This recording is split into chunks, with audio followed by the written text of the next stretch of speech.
کہانی سننے سے پہلے ہینڈ فری لازمی لگا لیں۔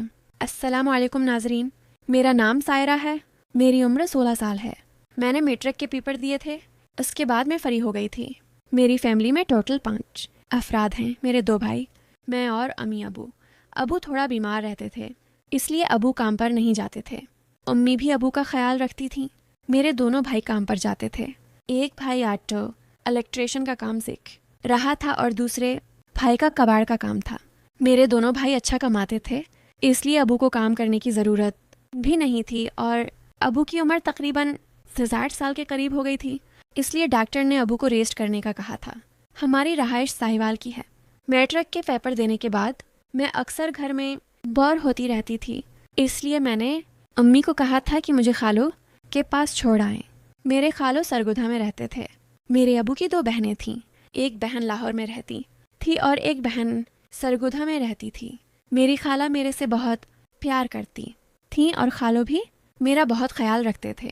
وہ اکثر میرے سے فون پر بات کرتے تھے، اور جب خالہ اور خالو ہمارے پاس آتے تھے تو میرے لیے کافی گفٹس وغیرہ لے کر آتے تھے، اور خالو اکثر امی ابو سے کہتے رہتے تھے کہ سائرہ کو ہمارے پاس بھی بھیجو، کیونکہ خالہ اور خالو کی کوئی اولاد نہیں تھی۔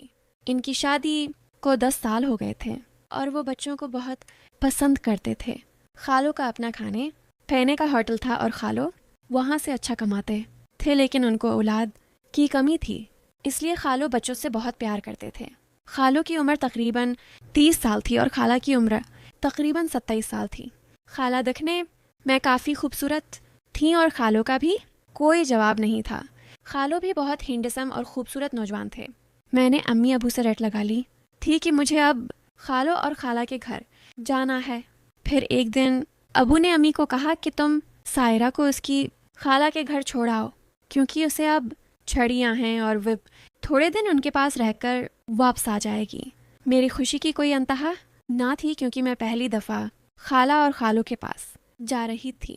ساہیوال سے ہم نے تقریباً 3 گھنٹے کا سفر طے کیا اور ہم سرگودھا میں پہنچ گئے تھے۔ ہم نے پہلے ہی خالہ اور خالو کو فون کر کے بتا دیا تھا کہ ہم آپ کے ہاں آ رہے ہیں، اس لیے خالہ اور خالو نے کافی اچھے کھانے بنائے تھے اور ہمارا بہت اچھا استقبال کیا تھا۔ امی خالہ اور خالو کے پاس ایک رات رکیں اور واپس آ گئی تھیں اور میں ان کے پاس رکھ گئی تھی۔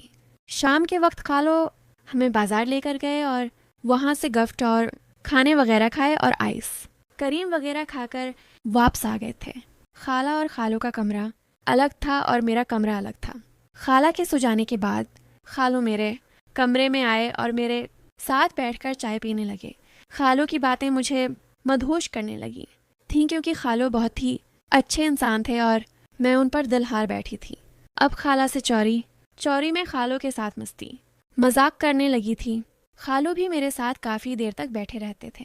ایک دن شام کے وقت خالہ کی طبیعت کچھ خراب تھی، اس لیے وہ ٹائم سے ہی سو گئی تھی۔ خالو کہنے لگے آؤ میں تمہیں بازار لے کر جاتا ہوں۔ خالو مجھے بازار لے کر گئے اور وہاں پر ہم نے کھانا کھایا۔ آئس کریم کھا کر واپس آ رہے تھے تو خالو مجھے کہنے لگے تم بائک کے آگے بیٹھو۔ مجھے بھی خالو کی بائک کے آگے بیٹھنے کا شوق تھا۔ میں خالو کی بائک کے آگے بیٹھ گئی تو خالو کا مجھے چبھنے لگا تھا اور مجھے اچھا لگ رہا تھا۔ اب میں نے خالو کو کہا تھا کہ ہم گھر جا کر وہ کھیل کھیلیں گے جس میں ہم دونوں کو کافی راحت ملے گی۔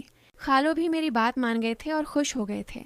گھر واپس آ کر خالو نے مجھے میرے کمرے میں ہی ڈال دیا تھا۔ میں بھی خالو سے کافی خوش تھی، کیونکہ میں وہ کام پہلی دفعہ زندگی میں کر رہی تھی اور مجھے نہیں پتا تھا کہ اس کام میں کتنی خوشی اور راحت ملتی ہے۔ اب میں تو خالہ سے چوری خالو سے محبتیں جتاتی تھی اور خالو مجھے ان وادیوں کی سیر کرواتے تھے جن وادیوں کی سیر میں نے کبھی نہیں کی تھی، اور میں ان وادیوں میں کھو جاتی تھی کیونکہ ان وادیوں میں بہت سکون تھا۔ خالو مجھے میڈیسن بھی لا کر دیتے تھے تاکہ میں امید سے نہ ہو جاؤں اور امی ابو کو پتہ چل جائے۔ پھر کچھ دن میں خالہ اور خالو کے پاس رہی تھی اور واپس گھر آ گئی تھی، لیکن مجھے خالو کی یاد بہت ستاتی تھی۔ ناظرین، اگر آپ کو یہ کہانی پسند آئی ہو تو ویڈیو کو لائک کر دیں۔ شکریہ۔